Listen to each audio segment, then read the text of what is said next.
My name is Sam Patton. I'm a partnership specialist with the Census Bureau's Denver-Dallas region, and I am your host for today. Before I go into the agenda, I'd like to cover some basic information and house rules. Because of the number of participants on this webinar, everyone has been muted. We encourage everyone to utilize the chat to ask questions, which we will answer at the end of the webinar. Any general questions that are not answered, please contact us at ask.census.gov.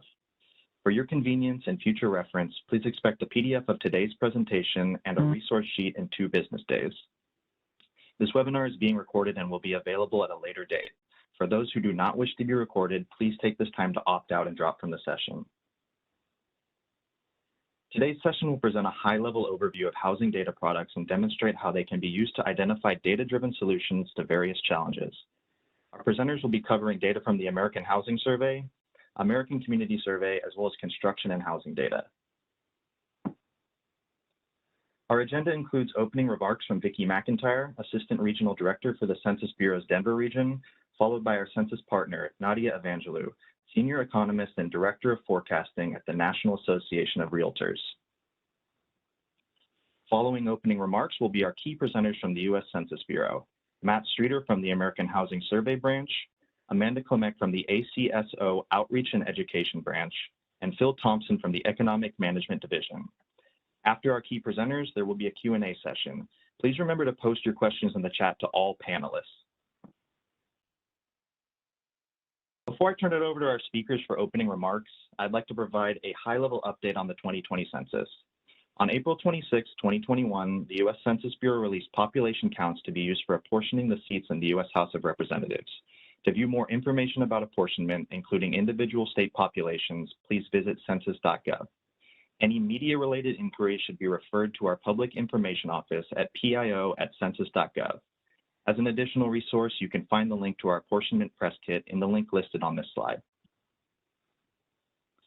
Redistricting data is currently scheduled to be released by August 16, 2021 in the legacy format and will include information states need to redraw their legislative boundaries. This data will include block-level counts of populations. The full redistricting data with toolkits will be delivered by September 30, 2021 for ease of use on data.census.gov. To begin our opening remarks, we welcome our Assistant Regional Director for the Denver region, Vicki McIntyre, to say a few words. Vicki? Thank you, Sam. And thank you all on the line today joining us to hear this presentation on housing data. I know your schedules are busy, and thank you for taking time out of your schedules to be with us. And thank you, Nadia, for being our host and sponsor of this Data Summit today. We really appreciate your time also. We hope today we'll give you a brief overview of the wealth of housing data that the Census Bureau has. Many do not realize that we have so much housing data for you to use, and it sure is a hot issue right now across the country. Every 2 years, we do a housing survey for HUD called the American Housing Survey. We started this survey for this survey cycle on May 3rd, just a couple of weeks ago. We have over 3,000 interviewers nationally out knocking on doors as we are conducting the seminar today, collecting most current housing data that we have. Thank you again for joining us, and I'm going to turn it back to you, Sam. Thank you, Vicki. And now we'd like to introduce our census partner, Nadia Evangelou. Nadia is a senior economist and director of forecasting at the National Association of Realtors. Nadia, the floor is yours. Thank you, Sam, and good afternoon, everybody. I'm very excited to be here with you today and talk a little bit about a couple of our multiple projects where we use the U.S. Census estimates. First of all, I would like to mention that we are heavy users of all census products, like providing to our members accurate and detailed statistics for the housing market on a daily basis. We recently released a report based on which, compared to the typical buyer, home buyers in the Washington, D.C. metro area are younger, about 40 years old, earn a higher income, are more educated, and more diverse, with 17% of the home buyers to be an African American. Furthermore, while the gap of homeownership between white and African Americans is still nearly 30 percentage points, we found out that Memphis, Washington, D.C., and Philadelphia are some of the large areas with most of African American home buyers. But how were we able to get these statistics? As we know, the American Community Survey releases every year the public use microdata sample files, PAMS files, which include population and housing unit records with individual response information. So after merging the housing and population PAMS datasets, matching the serial number for each record, we were able to create our own tabulations. Thus, using this data, we actually created the profile of home buyers at metropolitan and county level. And with housing supply to be one of the main concerns for the real estate market, we also take a look at the demographics of potential home sellers. To do so, we use again the American Community Survey PAMS files. Like specifically, we use the median duration of home ownership at local level as proxy to identify first who is the potential seller. And what do we get? We see, for example, that in Las Vegas, more than 20% of the homeowners have already lived for 7 years in their home, which also is the median duration of homeownership for the specific area. So this implies that these owners may sell their home in the following months and years, like easing the housing supply like shortage and price gains in the specific area. Therefore, these data help us to gain insight about the trends of homeownership at local level and in general to understand the dynamics for each housing market. Specifically, these estimates help like realtors to improve their businesses through knowledge of the latest trends and statistics. They are also used to inform consumers, policymakers, and the media. In addition to making these data sets accessible to the public, we create interactive visualizations that help everybody to better understand the data. Since I cannot speak today for all our projects where we use the US Census products, I included some links in this slide where you can find more studies and uses of this data. And now back to you, Sam. Thank you. Thank you so much, Nadia. And again, you will be receiving a copy of these slides to access the links that you see here. Now I'd like to introduce our presenters. Our first speaker will be Matt Streeter, Chief of the American Housing Survey Branch, who will be giving an overview of the American Housing Survey. Following Matt Streeter, we have Amanda Klimek, Supervisory Survey Statistician in the American Community Survey Office, to provide information about housing characteristics in the ACS. And finally, we have Phil Thompson, Special Projects and Outreach Coordinator for the Economic Management Division, who will provide information about construction and housing data. And at this time, I'd like to turn it over to our first speaker, Matt Streeter. Matt, the floor is yours.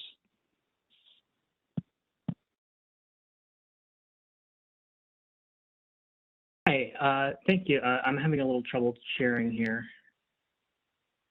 the content.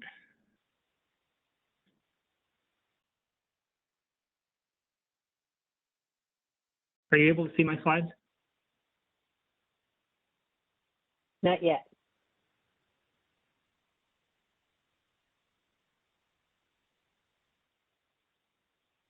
There we go.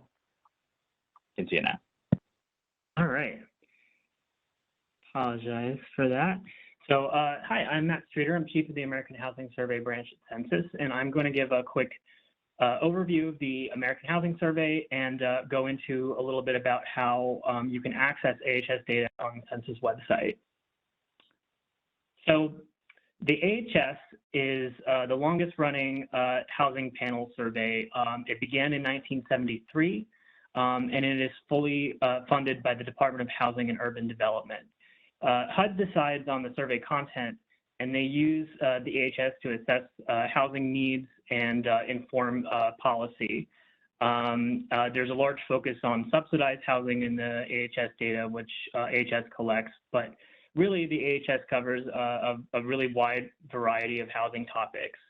So like one example, for instance, just last month, there was a story using AHS data on rooms and size of the home and household characteristics to go into whether American homes were prepared for quarantining in the pandemic.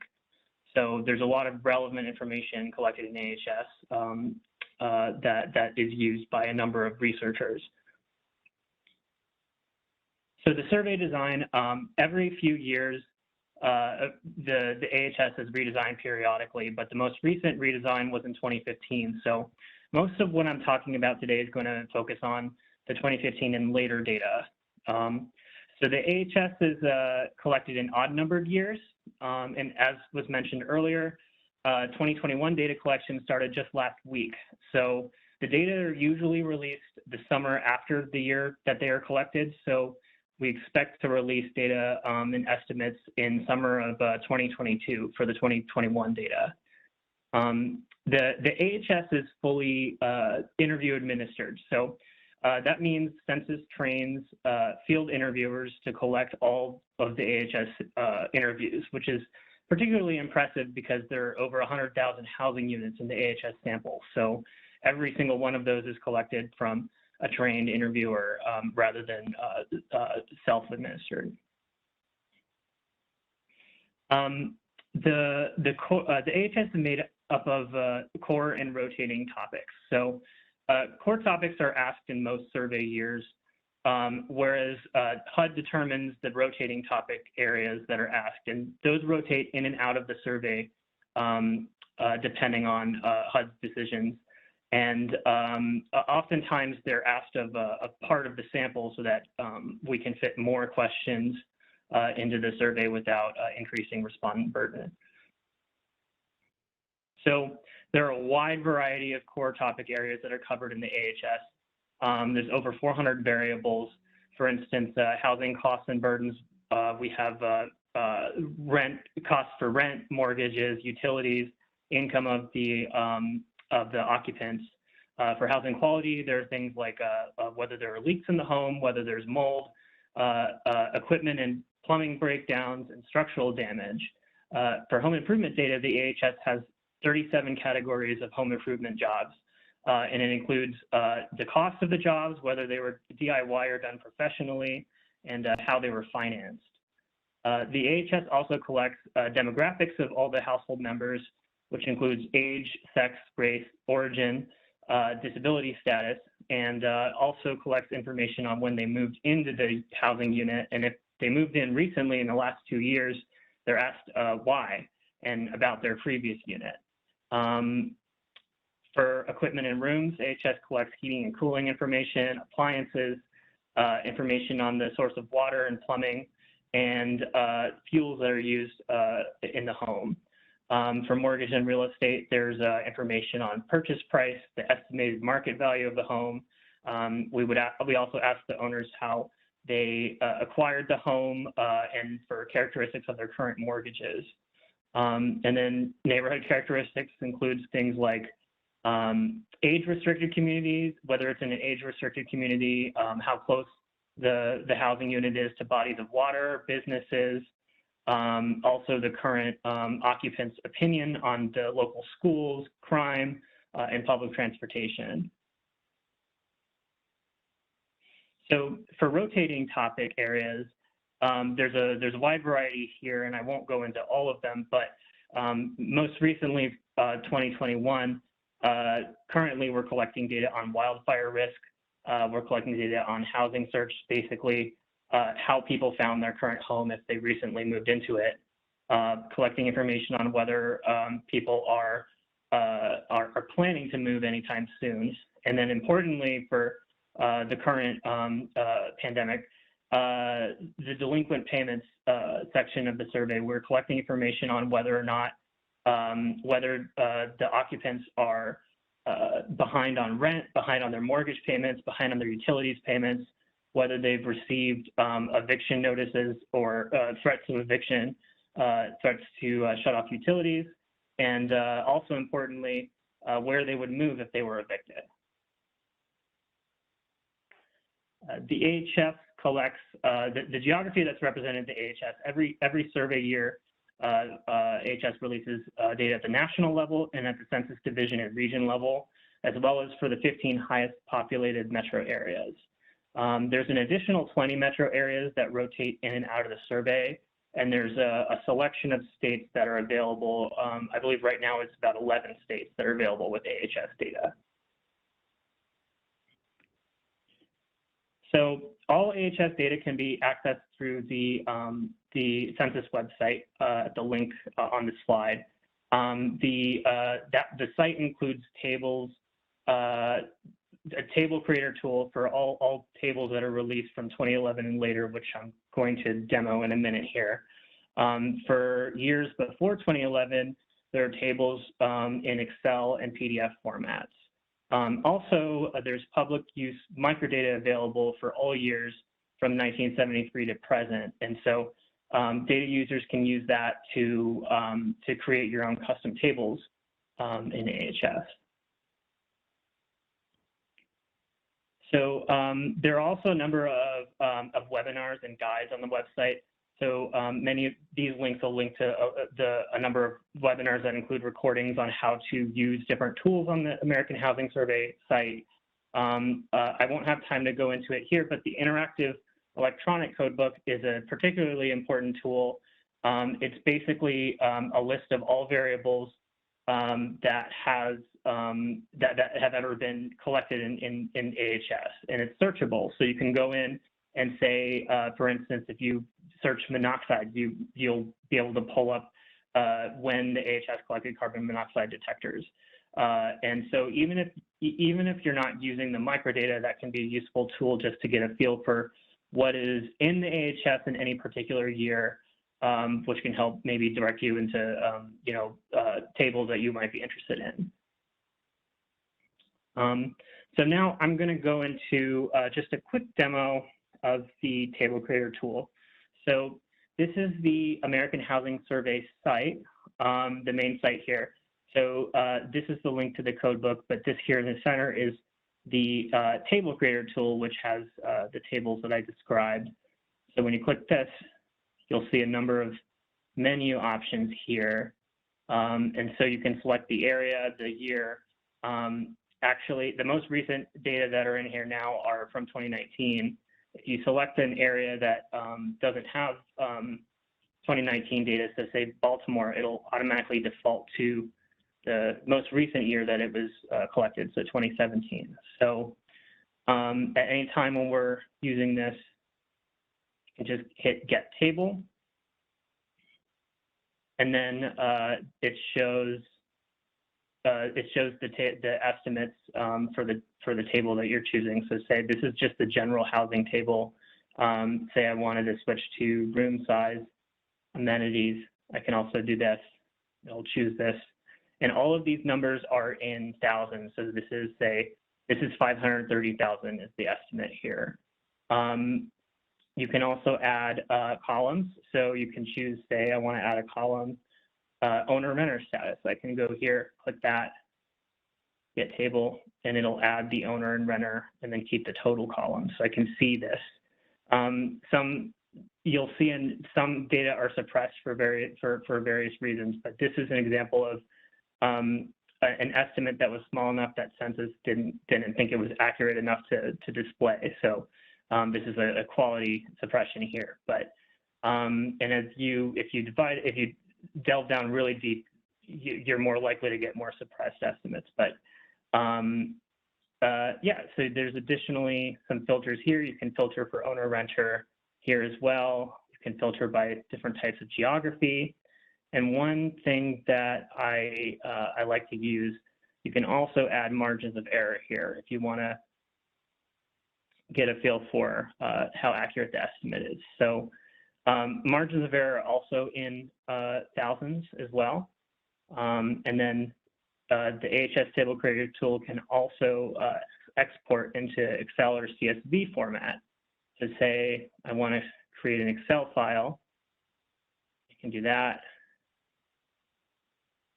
Export it, and then I have a nice Excel table here that has all the data that was in the tool. So it's a pretty neat tool. You can play around with it, and there's a lot you can of information in there. But if you have any questions at all about AHS, feel free. You can contact us at ahsn@census.gov. or 301-763-3235, and there will always be somebody 9 to 5, Mondays through Fridays, that will answer the phone or email. With that, I'm going to just hand things over to Amanda, who's going to talk about ACS. But I will stick around and monitor the chat. If you have any questions, feel free to ask. Thank you.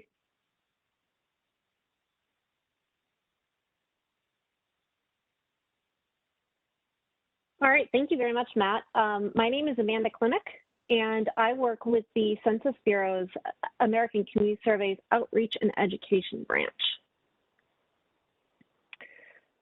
So we're going to start off the ACS section of this by going over some of the basics to get you familiar with the ACS if you're not already. And we're going to give you some background on the different data sets and topics that we have. Then I'm going to show you how to actually find all of this great data on data.census.gov. We will see how some of this housing data is being actually used out in the world. And finally, we'll look at some resources for finding out more and leave you with some ways you can reach out for help with the survey, as well as how to get involved in the ACS community. All right, so first we're going to cover some basics about the American Community Survey.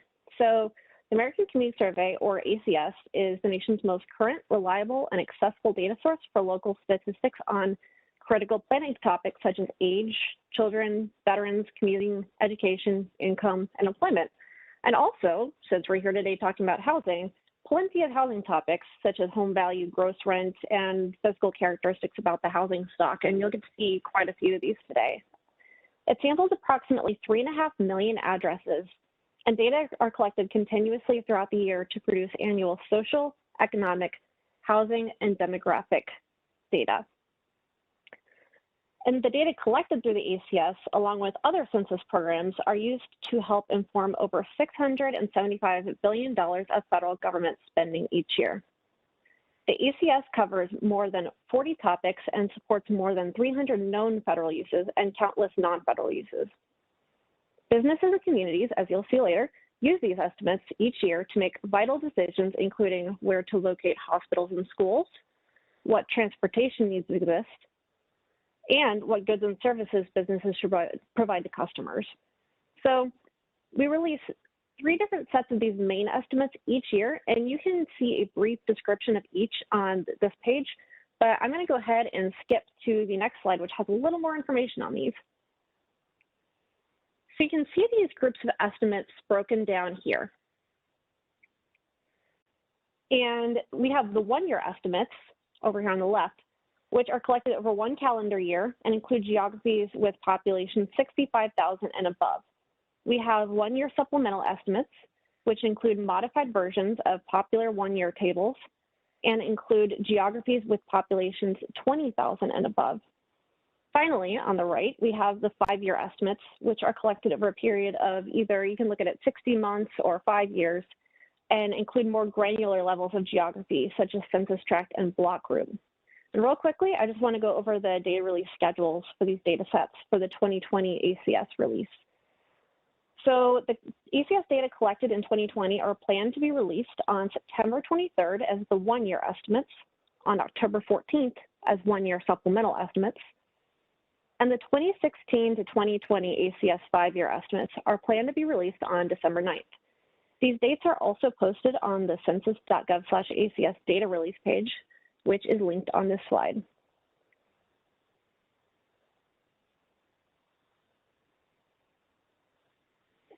So the content collected by the American Community Survey can be grouped into 4 main types of characteristics: social, economic, housing, and demographic. And let's not leave out all the other 3 besides housing. They are important.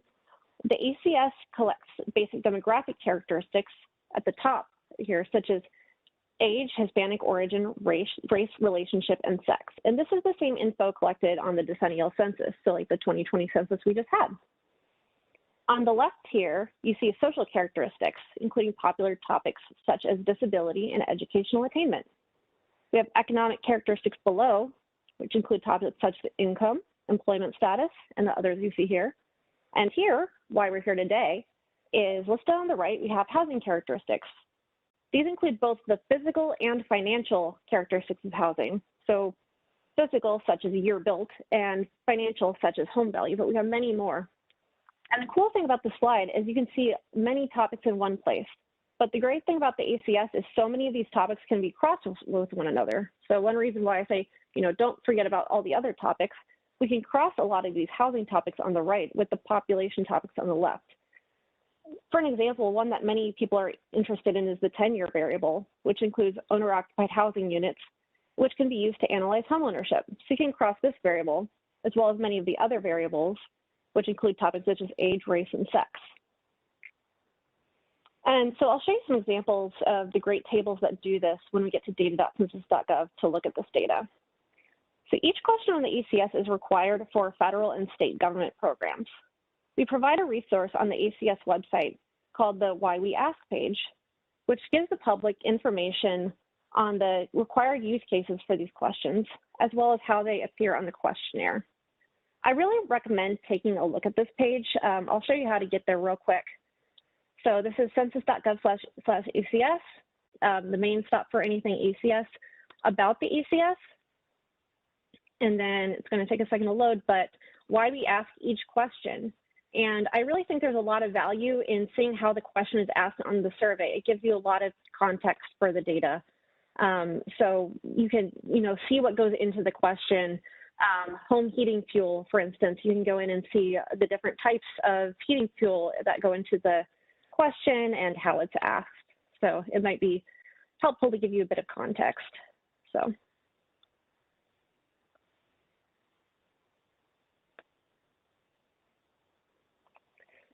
the ACS provides data for more geographies on an annual basis than any other household survey. And the great thing about this slide is that we can see how the different levels of geography fit neatly within larger areas directly connected with the lines to the lower geographic areas. So for example, congressional districts, school districts, and places, which you might know as cities, towns, and other municipalities, fit neatly within states and don't cross state boundaries. But they may cross boundaries of counties or metropolitan areas since they're not directly connected. The ACS's unique ability to report on a wide range of geographies is what gives it such a broad appeal.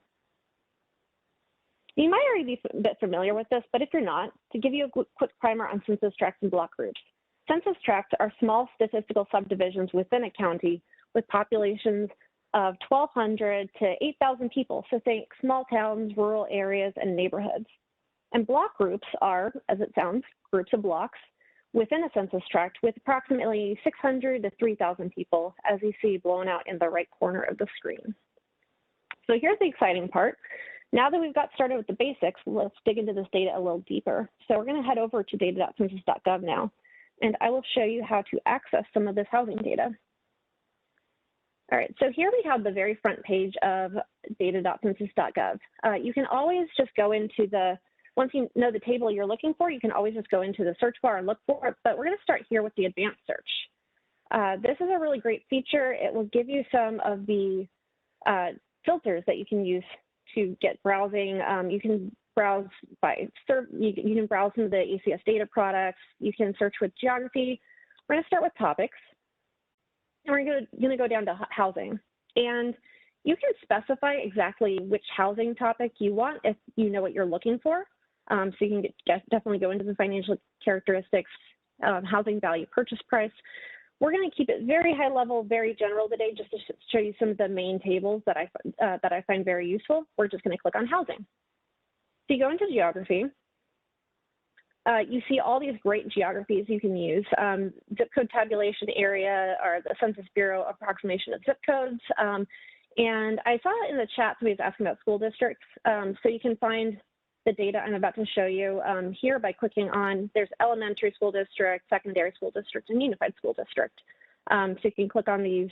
It's taking a second to load, but I believe it's going to pop up within, yeah, so you find it within a state, and then you can click on the school districts once they load. So you would check mark what the school district you wanted and just pop it in. And for some reason, this is loading very slowly right now. So I'm just going to take a second here for these to load. All right, well, we got the housing topic here in our selected filters. For some reason, oh, here we go. Okay, so I'm going to go ahead and I'm going to click on Maryland. For those of you who don't know, that's the state with the Census Bureau headquarters is located. And we are going to go ahead, and these are your results for housing tables, and they're specified within Maryland. So we're just going to click on the first one, and it'll take us to this tables page with many housing tables, pretty much any table related to housing. This DP04 table is called a data profile, and data profiles, we have one for each of those broad categories I mentioned earlier. We have social, economic, housing, demographic. We have one for each. And so these are just some of the most popular topics for each of these broad categories, and they provide an estimate and a percent. So you can look at some of the topics here. The topics here we have for housing. We have occupancy topics. So that would be, vacant, homeowner vacancy rate, how many units are in the structure, the year structure was built, number of rooms in the structure, bedrooms, tenure, which I mentioned earlier is owner and renter occupied. So that is very useful for, home ownership topics. We have the year household moved in. We have vehicles available, which is one people don't really think of when they think of housing. But when you're, this is one that's frequently used when it comes to, city planning, emergency management, stuff like that. You want to know, if people have access to vehicles during an emergency, stuff like that. House heating fuel, also a good emergency management city planning topic. We have information on plumbing facilities, occupants per room, and we have home value, which includes a distribution and also median value, mortgage status, and one that I find interesting called selected monthly owner costs. So this is stuff like mortgage, but it's also stuff like property tax, condo fees, all rolled up into one variable. It's pretty useful, I think, for owner-occupied housing units. And then we have selected monthly owner costs. You can't see it right now, but as a percentage of household income. So that's really important when you think of things such as, cost burden, stuff like that. Gross rent, same thing, rent along with a couple other different types of fees associated with renting. And then we have gross rent as a percent of household income. So these are all pretty useful. Then below this, we have a few subject tables. And as I said, we have hundreds of tables on housing. This is just, a few of the more useful, all-encompassing ones I'm showing you. So this is just some general information on occupied housing units, whether they're owner-renter, and types of, I guess, the type of occupancy, the type of families that live in those owner versus renter occupied houses, financial characteristics. So again, splits it into owner versus renter occupied. So if you want to know some information about, like some financial information about who owns houses, that's something that you might want to look into on this table. And again, this is showing the state of Maryland because we picked that earlier. But if you had selected a school district, you could view all this information for a particular school district. Households and families gives you some information, again, on who's living in those households. And demographic characteristics for occupied housing units, again, gives you some interesting demographic information on, race and Hispanic or Latino origin, age, educational attainment. So if you want to study, the owner versus renter population, this is a great table for you. So I'm going to go ahead and go back. So that was a very, very brief overview of finding these housing tables on data.census.gov. But, there are plenty of resources, and feel free to reach out if you need any of those resources at any time. We're happy to help you find any of the tables that you need. So now that we've covered that, I want to show you some of how this data looks like when it's being used out in the world. So we're going to go to census.gov/ACS, which we were here earlier. We have this really cool feature called the Share Your Story feature. So you can go down here, Data Stories, Tell Us Yours. Please use this if you have something you're using housing data for that's pretty cool that you've used to create an outcome in your community. You can fill out this form, we'll be in touch. But you can take a look at some of our data stories here. And a lot of planners and, just agencies in general use housing. Several of these, if you look through these, there's housing affordability program. There's plenty of stories about how people have used ACS data, but a particular one that I know uses a lot of housing variables is this U.S. Department of Energy story about how they created their low-income energy affordability data tool. So they used ACS data to create this tool. You can see the topics used: tenure, owner, which is owner-renter, year built, units and structure, house heating fuel, household size, household income. And you can see examples of the outcomes here, how these have actually been, how this tool has actually been used to, create a tangible outcome in a community. You can go up to the top, click the tool here, and it'll take you straight to it. But again, this is a great feature that shows you how some of this data has been used in practice. So please feel free to explore it. And okay. So now I would like to leave you with some resources that you can find online and help you learn more about what we've covered today and how you can stay in touch with us. So as I've mentioned, the ACS website is the best place to find information about the ACS and just general documentation, census.gov/ACS. The tabs on the left of the homepage, as shown on the slide, help guide you through the many different sections of the website, including news and updates, data, guidance for data users, and so on. I think a particular section that is helpful, and that is actually on the next slide, is going to be the technical documentation section. We have codeless definitions and accuracy. We have user notes. If there's table changes, we have those here. But one particularly helpful document we have for housing is the subject definitions document. I cannot emphasize enough how helpful this document is when it comes to housing topics. There are pages and pages of definitions for how we define householder, how we define what goes into that selected monthly owner cost variable I told you about. So this document is incredibly helpful. If you ever have a question about what goes into an ACS variable or topic, I highly encourage you to check out the subject definitions document. So that's all included on the technical documentation page. And as I mentioned, if you do end up using this housing data or any other ACS data to create real outcomes in your community or business, we want to hear about it through our Share Your Story feature. So this is how we source the stories like I shared with you today, like the U.S. Department of Energy story.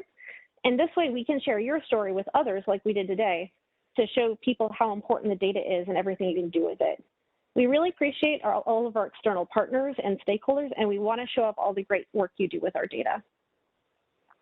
So quickly, I want to remind everybody there's a group specifically for users of ACS data. It allows them to share how they're using the data and solicit advice and feedback on their ideas from over 3,000 members.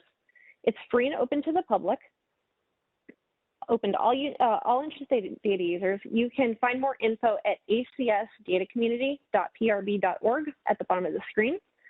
We have a conference coming up next week. I do believe registration is full, but I hope some of you will be represented there. You can sign up for and manage alerts on ACS news and events such as conferences and webinars via GovDelivery, visit our website, or connect on social media using the hashtag ACSData. For support, you can reach out to us at acso.users.support@census.gov. That S is very important, acso.users.support. And if you end up using ACS data to do any cool housing projects or otherwise, make sure to source us. It helps people figure out where they can get the detailed information that we're giving you today. And now I will hand it over to Phil Thompson to talk about some of the other economic programs for housing.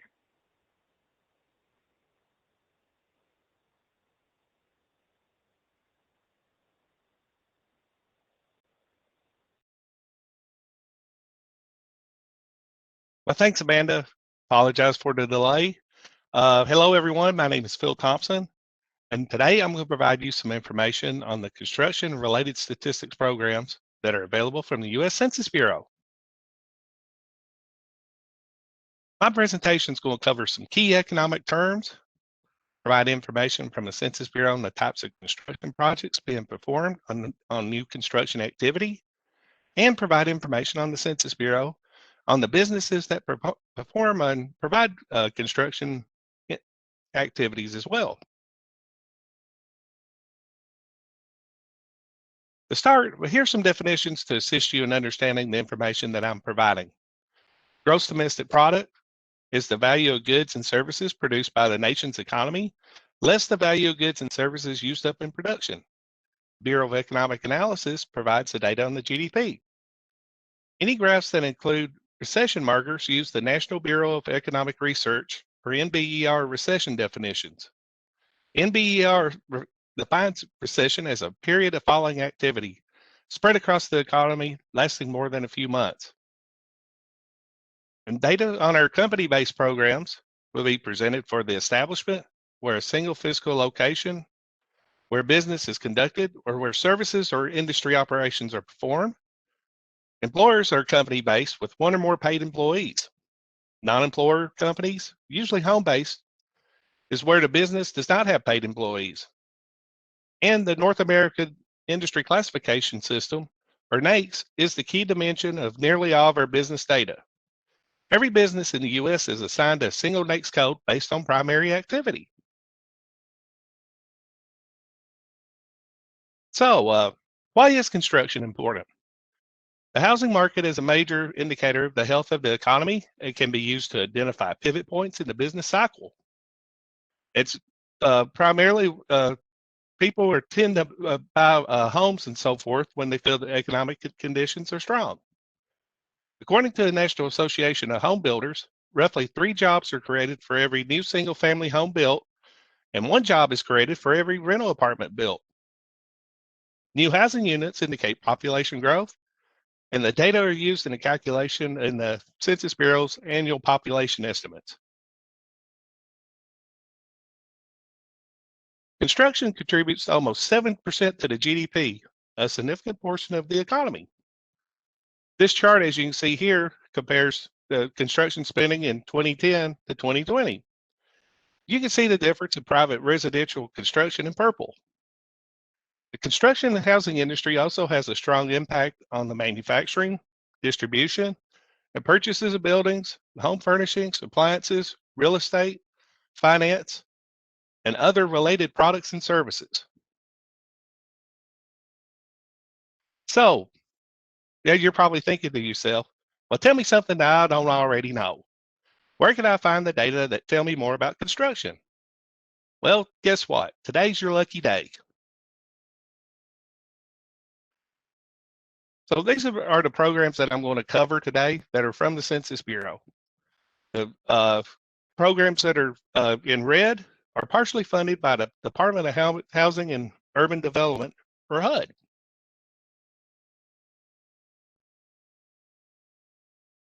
The new residential construction is an economic indicator that provides monthly estimates of starts, completions, and inventories of single and multifamily structures. The inventories are approved but not started or under construction. Data come from the survey of construction and from the business permit survey. And guess what?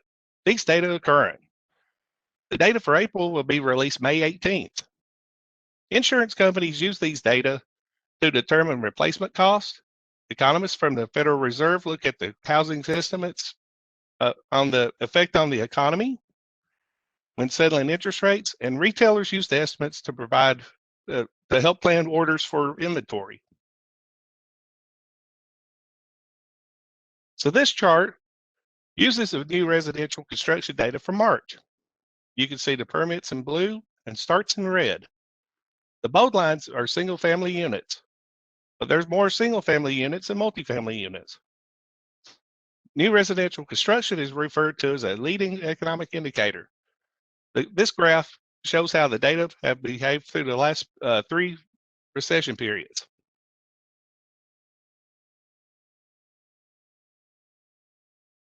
The building permit survey data provide the number and evaluation of units authorized by building permits. Jurisdictions report single and multifamily totals. Local permits data are available monthly at the metropolitan, county, and permit issuing place level. Data are collected from 20,000 local government offices that issue permits. Of these, 9,000 are surveyed monthly, comprising of mostly large permit offices and a sample of smaller offices. The remaining 11,000 are surveyed annually. And one thing we're excited about is that we have a new time series and visualization tool that's going to provide greater access to the housing unit authorized by building permits data. So we're really excited about that.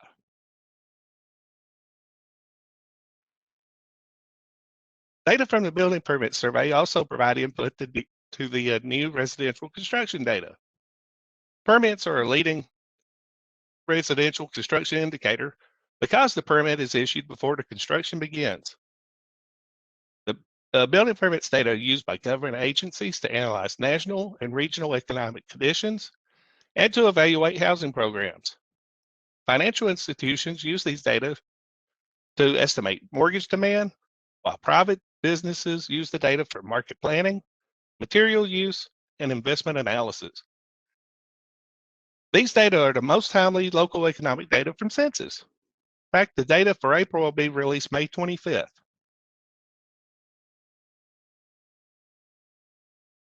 So, what if you're a developer and you need to know where most of the building permits are being issued?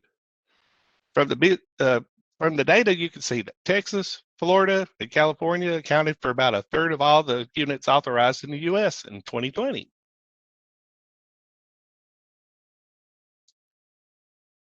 To take it a step further, let's look at Texas. You can see in this chart the counties where building permits are being issued.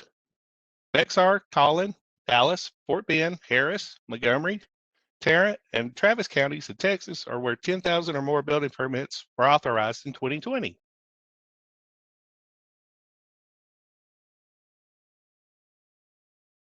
The data for new residential sales comes from the Survey of Construction. Monthly estimates are released on the 17th workday after the reference month. The data include estimates of new homes sold, median and average sales prices, median months for sale since completion, months supply, and inventories of homes for sale. The survey only follows homes built for sale. Historically, 60 to 80% of single-family homes have been built for sale. The other 20 or 40% are not included in this release. And this data does not capture homes that are owner-built, built for rent, contractor-built, or the sale of existing homes. Estimates of existing home sales are produced by the National Association of Realtors.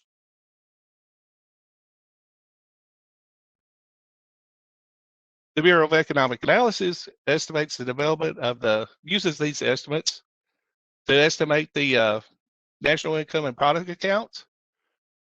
Other government agencies use the estimates to determine the condition of the economy, and HUD uses the estimates to develop and evaluate housing programs. Manufacturers, insurance companies, financial institutions are also key users of the new residential sales data. From the April 23rd release, you can see that sales of new single-family homes in March were at a seasonally adjusted annual rate of 1,021,000. You can find out more from the latest release for April on May 25th.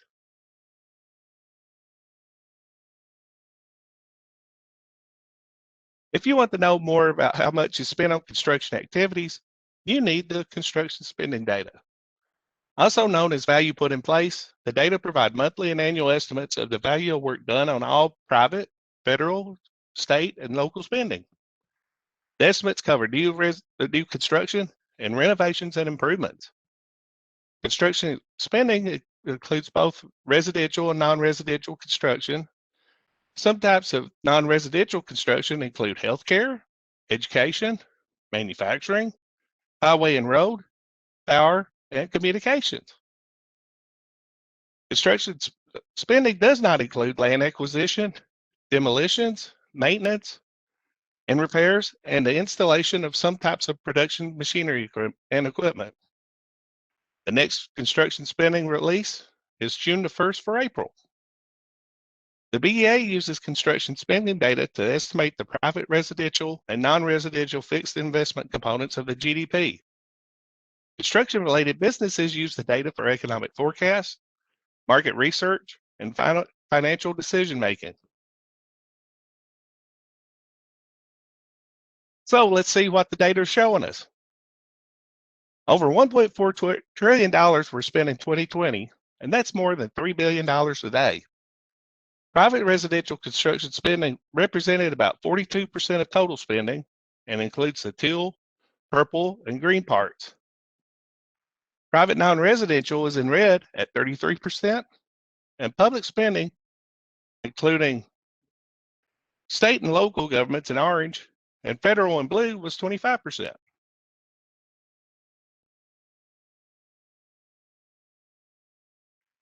From the construction spending data, you could find that private spending, the red line, tracks closely with total construction spending, the blue line. Spending on public infrastructure has been comparatively flat over time, as you can see. You can break this data down very finely. We've only shown a few totals here, but you can get very specific, particularly with the annual data. And just to let you know, the annual 2020 construction spending data will be available on July the 2nd.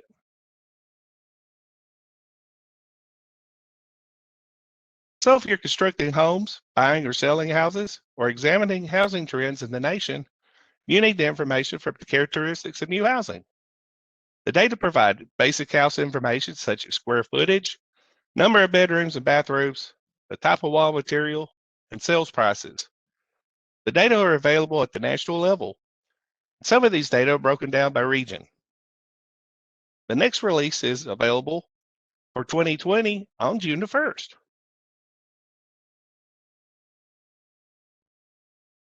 So as you can see from this infographic, it's on the characteristics of new housing page. You could click on a particular characteristic and it'd take you straight to the data. And you can see the characteristics, some of the characteristics that are readily available.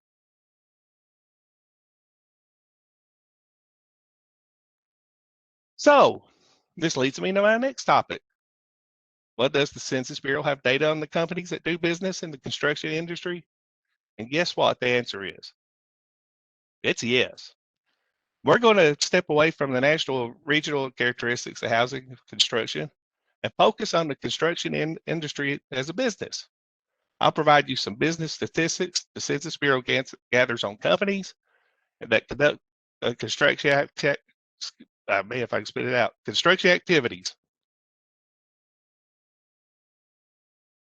Overall, the business statistics from Census include data about the company and/or establishment, and provides information on employment and payroll, revenues and value of construction completed, and inventories, capital expenditures, product lines, and more. These data are collected for almost all sectors of the economy. The data are extensive and detailed, and sectors are defined by NAICS code. So the programs that I'm going to share with you briefly here are the county business patterns, non-employer statistics, and the economic census.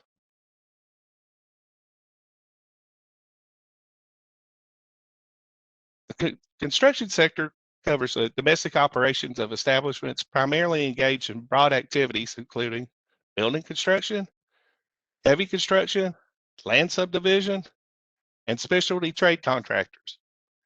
Construction includes new or original construction, additions, alterations, rehabilitation, remodeling, or reconstruction, and maintenance and repairs or service work.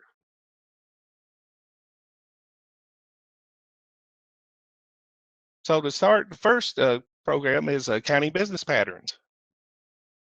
County Business Patterns provides a number of establishments, employment, payroll, presented by geographic area, NAICS industry, legal form of organization, and employment size class. Data are provided for the national, state, county, metro, zip code, congressional district, and for the island areas. County Business Patterns is useful for studying the economic activity of small areas and analyzing economic activity over time. And we just recently released the data for 2019 on April 22nd. So, where would you find the states with the largest increase in employees? As an example, let's take a look at businesses that are classified in NAICS 238, specialty trade contractors. The businesses in this industry are plumbers, electricians, and other skilled laborers. As you can see in this chart, the top 3 states with employment change from 2017 to 2018 in this industry were California, Florida, and Arizona.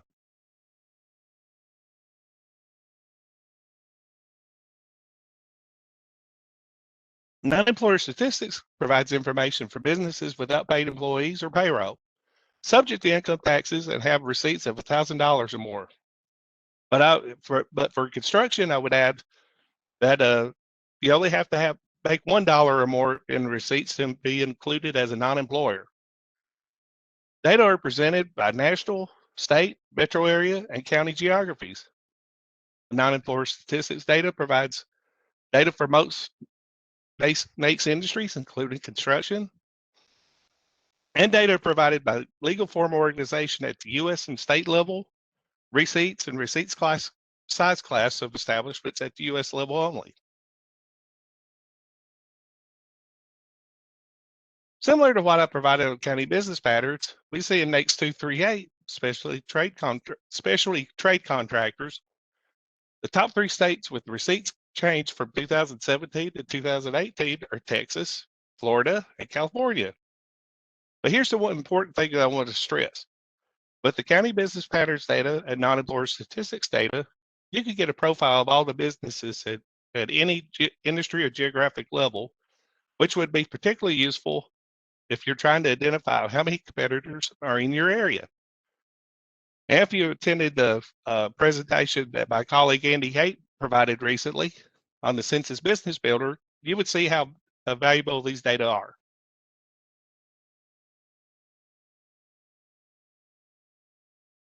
The economic census provides the nation with comprehensive, detailed, and authoritative facts about the structure of the U.S. economy.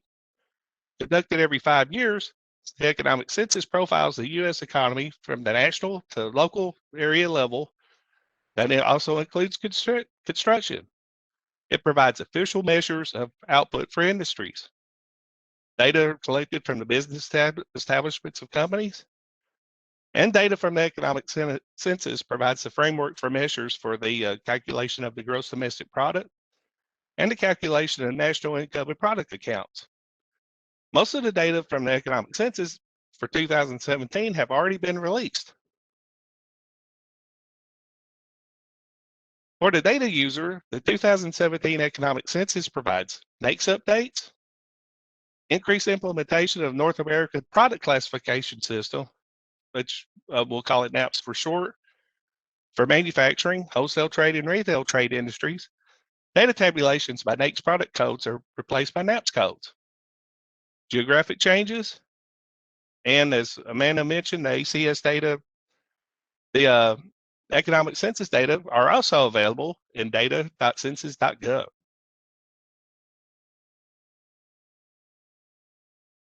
So as you can see in NAICS 236, building construction, annual payroll, sales, value of shipments or revenue, and the number of establishments all increased from 2012 to 2017.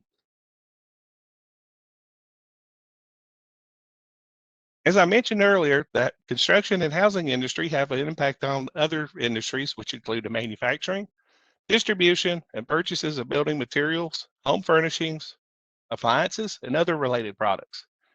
In addition, the construction and housing industry has an impact on the services industry, such as real estate, insurance agents and brokers, finance, repair and maintenance, consumer goods, rental, and more. I'm not going to cover these programs in depth, but I want to make you aware that of the data that are readily available.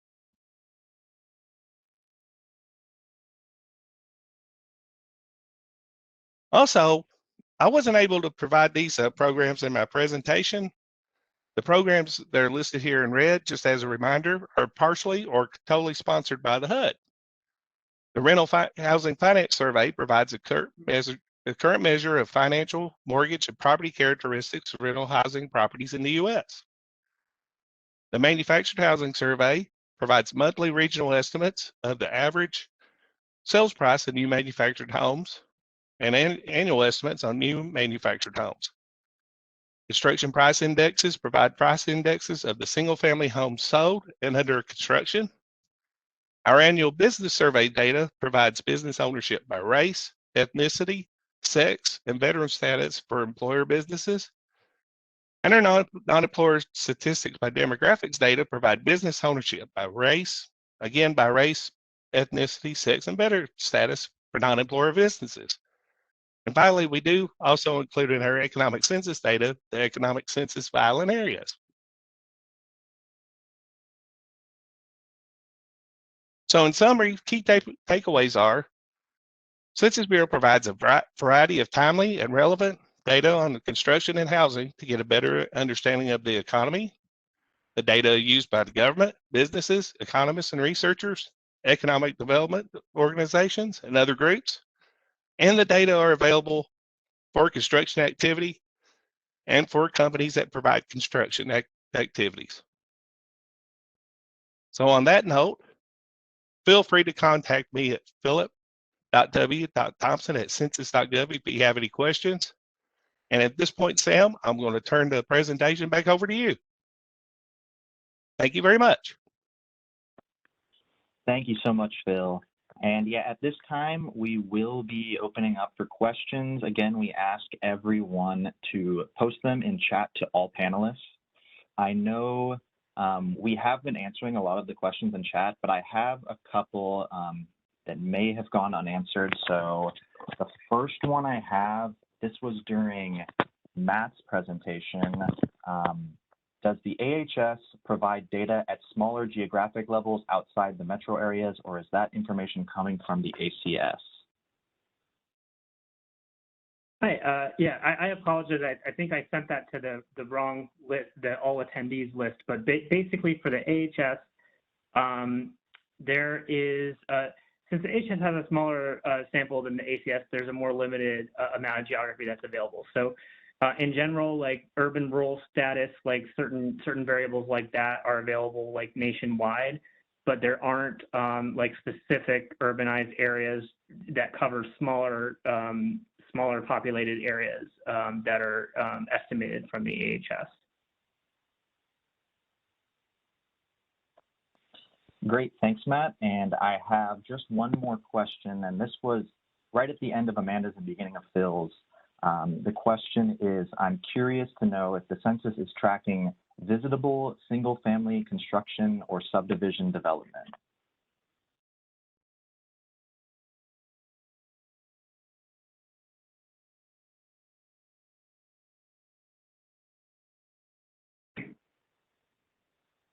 Was that for Phil? Yeah, I was right. Philip, you were able to touch on that one? Oh, okay. I wasn't sure if that was for me or Amanda, so I apologize about that.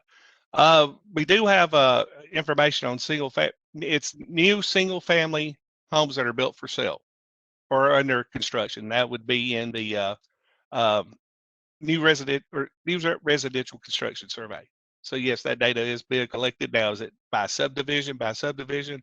No, it is not. It's just only based on the areas that are covered by new residential construction, which cover that data regionally on a monthly basis. Then you can find out more detail from the building permit survey, which takes it a little bit more detailed, and are available once a year. It's available by area on a monthly basis, but primarily once a year for all areas in the United States.